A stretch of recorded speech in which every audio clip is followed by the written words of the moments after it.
1967. It wasn't till 1995 that any commercial academic publishers felt it was worthwhile actually producing it. The book was actually translated by Freddie Perman and various other people called Black and Red, who produced it in 1970. And there are still various bootleg or bootleg editions of it floating around. The other key text, Revolutionary Everyday Life by Ralph Hannigan, has never been picked up by any commercial publishers. The SI Journal, which was done by Ken Knapp, Bureau of Public Secrets, which is also a non-commercial publisher. And a lot of the other books have been produced by AK Press, who are part of our workers' co-op, based out of Edinburgh.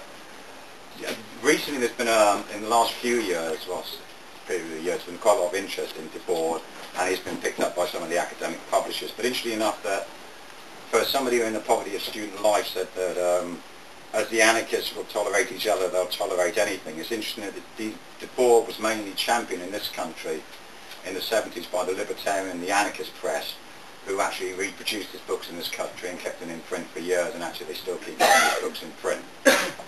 What we're going to be talking tonight, I assume, is both the book that he wrote and also Debord made various films which have now been officially released in France. When his publisher, Le Corbusier, was shot or assassinated, depending on how he withdrew all his films from public circulation.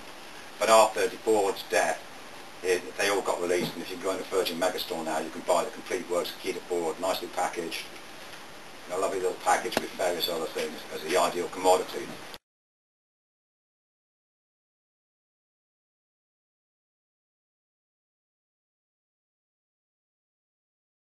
I think there are some quite serious points in that, particularly concerning Debord's life and his alcoholism.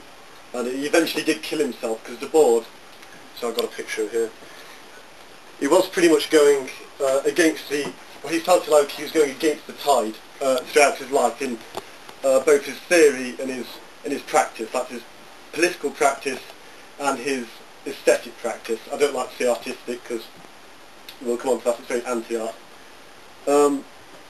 Just to give you an overview of what I'd like to cover, I'd like to talk about, just give a brief introduction to his ideas in terms of their historic context, try and outline them in terms of Marxist theory, so just give a general outline of that, and talk about how it's been, at the end, recently appropriated by some postmodernist discourse, particularly he's put together with Baudrillard in particular, and just go through that and probably end with him as well on his Comte the Sighted Spectacle, which isn't read as much as the Sighted Spectacle, but it's also just as interesting. So, Guy Debord, just to comment on Malcolm's point as well, that a lot of his points have been appropriated by the by a much more less understanding and less radical use in academia. I think he's still quite beyond the pale in terms of an actual close reading to him. When people think of him, they'll probably think of him more of a less well-known Marshall McLuhan or an underdeveloped Baudrillard or something like that. And he's not. He's got something to say in himself, and I think that's what you've got to first understand about Debord. He's very much worth studying, just as himself, just his own concept of spectacle as it is, and as an extension of Marxist theory, rather than try to, take a look at it in these less radical, less left-wing theories. So he started developing his work. He was born in 1920, and he was writing in the 1950s and in the 1960s. In the 1950s, he was a member of the Lettrist International, which was led by Isidore Isu. And he broke up with that because it was, in his consideration, a little bit too arty. And he set up as, he was one of the main leaders of Situationist International, which is more focused on radical politics, and it also had a far more anti-art attitude than the Lettrists did. The Lettrists, I don't know if you know anything about them, but they still wanted to maintain some sort of avant-garde idea of art in the same genealogy, if you will, as Surrealism and all the French arts which came before it. So he was writing after the war, and what's driving his radicalism is that what he sees as modernisation and the growing expanse of capitalism, across the globe into everyday life, it doesn't really seem to end. There's a great sense of ennui for the Marxists, and lots of ideas are coming out that it's not really worked, or that capitalism is just going to take over the world and there's no stopping it. And Debord is really trying to understand what's happening here with capitalism and try and find ways to counter it aesthetically, counter it in terms of how to live your life and all these things, rather than just consider it as some sort of inevitability or failure on the Marxist part, which has descended into some sort of totalitarian bureaucracy in the Soviet Union. So, yeah, as I say, he's got quite low morale at this point in the 60s, and especially when he's writing The Society of the Spectacle.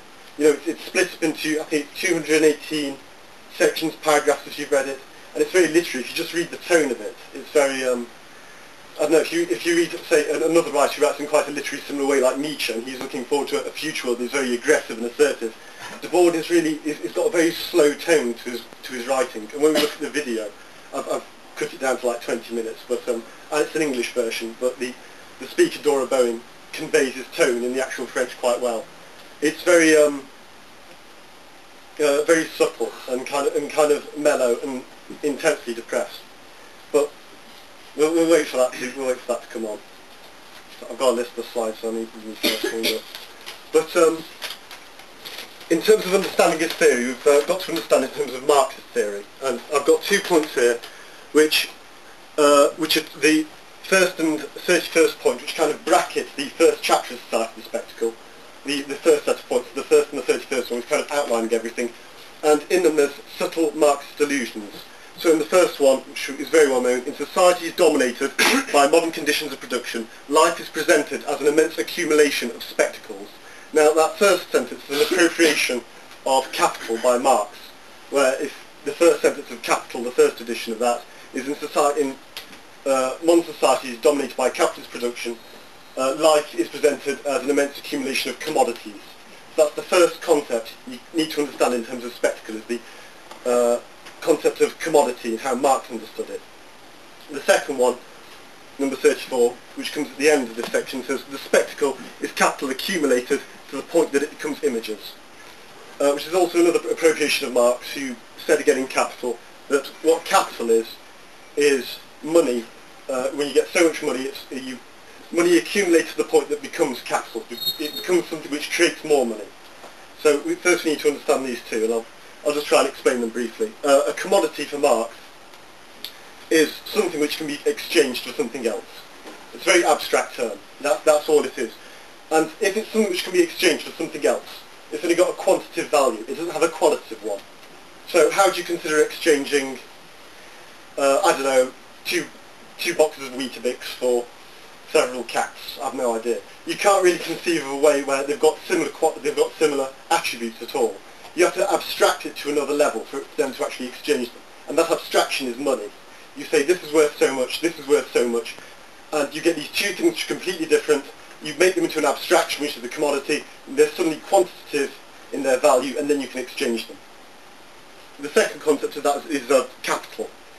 Now, what capital is slightly more complicated. When you've got a lot of money, money starts to suddenly make more money.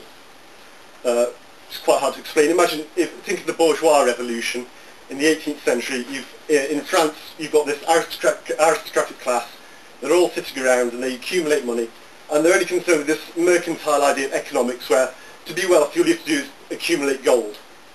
But the more industrious ones, the merchants, the bourgeois who begin to take over society, the French Revolution, all these things, what they did when they accumulated this vast amount of money was they reinvested it, and then money started making more money. So what capital is effectively something which creates more money, something which is an investment. And that could be an amount of money, it can be a piece of land, it can be anything which just creates more capital.